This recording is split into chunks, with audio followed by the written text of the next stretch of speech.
உலகமெங்கும் உள்ள வேந்தர் தொலைக்காட்சி நேயர்களுக்கு காலை வணக்கம். இன்று நாம் பார்க்க போகின்ற மருத்துவம் ஆண்களுக்கான ஒரு அற்புதமான மருத்துவத்தை பார்க்க போகின்றோம்.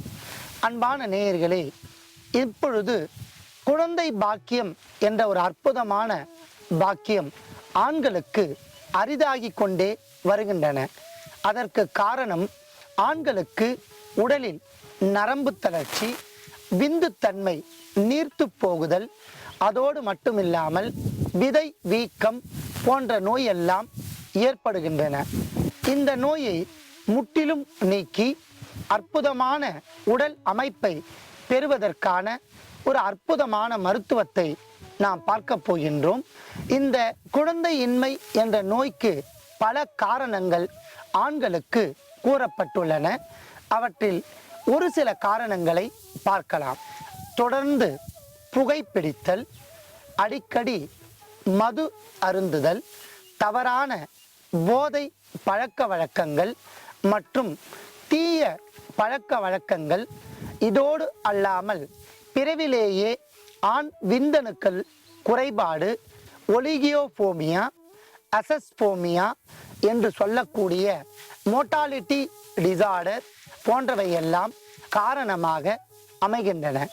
தொடர்ந்து புகைப்பிடிப்பதினால் நிக்கோடின் என்ற நச்சு பொருள் ஆண் விதைப்பையில் இருக்கக்கூடிய நச்சு திரவமாக மாறிவிடும். இதனால் நரம்பு தளர்ச்சி ஏற்பட்டு விந்தணுக்கள் குறைபாடு ஏற்படும். அடுத்ததாக மதுப்பழக்கம் கல்லீரல், மண்ணீரல், சிறுநீரகம் இவற்றை பாதிப்படைய செய்து நரம்பு தளர்ச்சியும் மூளை செல்களையும் பாதிப்படைய செய்யும். இதனால் ஆண்களுக்கு குடிப்பழக்கத்தினால் அழித்தன்மை என்று சொல்லக்கூடிய பழக்கமும் ஏற்படும். அன்பான நேயர்களே, இவற்றோடு இல்லாமல் பிறவிலேயே கஞ்சினட்டில், அதாவது பை பர்த் என்று சொல்லக்கூடிய அளவில் விந்து நீர்த்தன்மை ஏற்பட்டால் குழந்தை பாக்கியம் கிடைப்பது அரிதாகும். இந்த நோயை போக்குவதற்கான சில எளிய வழிமுறைகளை தெரிந்து கொள்ளலாம். வாரத்திற்கு 2 முறை நாட்டு பசும்பாலில் பாதாம், பிஸ்தா, முந்திரி இவற்றை கலந்து சாப்பிட்டு வருவது, முருங்கை பூ இவற்றை பயன்படுத்துவது, பாதாம் பிசின், கருவேல மரத்தின் பிசின் இவற்றை பயன்படுத்துவது, காமலேகியங்கள் இவற்றை பயன்படுத்தினால் இந்த நோயிலிருந்து நம்மை பாதுகாத்து கொள்ளலாம். இந்த நோய் ஏற்பட்டால் அவற்றை முற்றிலுமாக நீக்கிக் கொள்வதற்கான ஒரு அற்புதமான மருத்துவத்தை பார்க்க போகின்றோம். அதற்காக இன்று நாம் எடுத்துக்கொண்ட மூலிகை தென்னம்பிஞ்சு. பொதுவாக தென்னை என்றாலே தென்னம்பிள்ளை என்றுதான் நினைவுக்கு வரும். இது மிக சிறந்த ஒரு உடலம் தேற்றி, கோகனட் ட்ரீ என்று ஆங்கிலத்திலும், நாரி கேரளம் என்று சமஸ்கிருதத்திலும், கோக்கஸ் ஃபெனீரியா என்று தாவரவியல் பெயரிலும் அழைக்கப்படுகின்றன. தேங்காய், முற்றிய தேங்காய் கொப்பரையாக நமக்கு பயன்படுகின்றன. கொப்பரை தேங்காய் விஷ முறிவு ஏற்படும். தேங்காய் பால் உடலுக்கு நன்மை தரும். தேங்காய் பாலை அளவோடு பருகி வந்தால் வயிற்றுப்புண், பெப்டிக் அல்சர் என்று சொல்லக்கூடிய வயிற்றுப்புண் நீங்கிவிடும். குழந்தைகள் பருகி வந்தால் தேக ஆயுள் ஆரோக்கியம் ஏற்படும். பெண்கள் தேங்காய் பால் பருகி வந்தால் கருப்பை சுத்தமாக்கப்படும். வயிற்று பகுதியில் இருக்கக்கூடிய அழுக்குகள் நீங்கிவிடும். தேங்காய் எண்ணெய் உடலுக்கு குளிர்ச்சி தரும். கொப்பரை தேங்காயை நாம் நன்றாக துருவி எடுத்து விளக்கெண்ணெயில் வதக்கி மருந்தாக பயன்படுத்தினால் உடலில் பல வாத நோய்களை போக்கிக் கொள்ளலாம். இளநீர் மிக சிறந்த ஒரு கிருமி நாசினி. உடல் குளிர்ச்சியை ஏற்படுத்தும். உடலெங்கும் இருக்கக்கூடிய வெப்ப சலனத்தை கட்டுப்படுத்தும். அடி வயிற்று வலியை நீக்கும். இளநீரை மட்டும் உணவிற்கு பின் பருகினால் மிகுந்த நன்மை தரும். நாம் எடுத்துக்கொண்டிருப்பது தென்னம்பாளையின் வெடிக்காத உள்ளே இருக்கக்கூடிய பூவோடு சேர்ந்த பிஞ்சு காய்களை எடுத்து வைத்துள்ளோம். அன்பான நேயர்களே, தென்னம்பூ இது ஒரு அற்புதமான அருமருந்து. தென்னம்பூவை குடிநீர் இட்டு கொடுத்தால் சீதபேதி கட்டுப்படுத்தப்படும். அதிக கழிச்சல் உடலில் ஏற்படாமல் மருந்தாக செயல்படும். தென்னம்பூவில் இருக்கக்கூடிய இது உடலுக்கு காமத்தை அதிகரிக்கும். உடலெங்கும் ஏற்படுகின்ற வெப்பத்தை தணித்து குளிர்ச்சியை தரும்.